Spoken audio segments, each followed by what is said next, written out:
3 দিনব্যাপী রোহিঙ্গা সংকট মোকাবেলায় আন্তর্জাতিক সম্মেলনে শেষ দিন সকালে কক্সবাজারের উখিয়ায় রোহিঙ্গা শরণার্থী শিবির পরিদর্শনে যান জাতিসংঘের প্রতিনিধি দল এবং বাংলাদেশে বিদেশি মিশনের কর্মকর্তারা। এ সময় ক্যাম্পের খাদ্য, চিকিৎসা ও রোহিঙ্গাদের কর্মসংস্থানে বহুমুখী কার্যক্রম নিয়ে খোঁজখবর নেন তারা।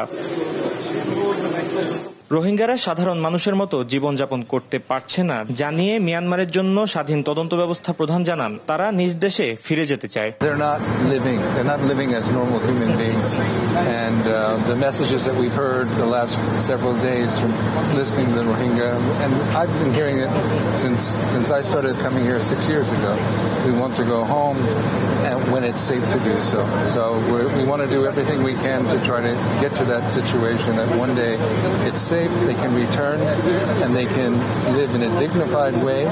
এ সময় বর্তমানে খাবারের জন্য জনপ্রতি $12 থেকে সহযোগিতা না বাড়ালে এসব ক্যাম্পে মানবিক বিপর্যয় হতে পারে বলে আশঙ্কা প্রকাশ করেন প্রধান উপদেষ্টার উপপ্রেস সচিব। বলেন, পাশাপাশি নতুন সহায়তা না এলে নভেম্বরের মধ্যে সংকটে পড়বে বাংলাদেশ। যে জনপ্রতি $12 করে এই মুহূর্তে খাদ্য সহায়তা দেওয়া হচ্ছে, সেটাও যে একজন মানুষের জন্য কত অপর্যাপ্ত এবং এই $12 বিনিময়ে আসলে তারা কতটুকু খেতে পারছেন সেটা তারা দেখে গেছেন।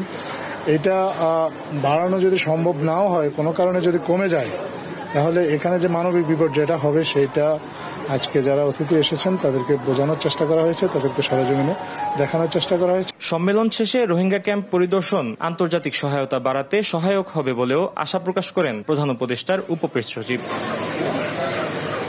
ফাহিম ইউসুফ, দেশ টিভি, কক্সবাজার।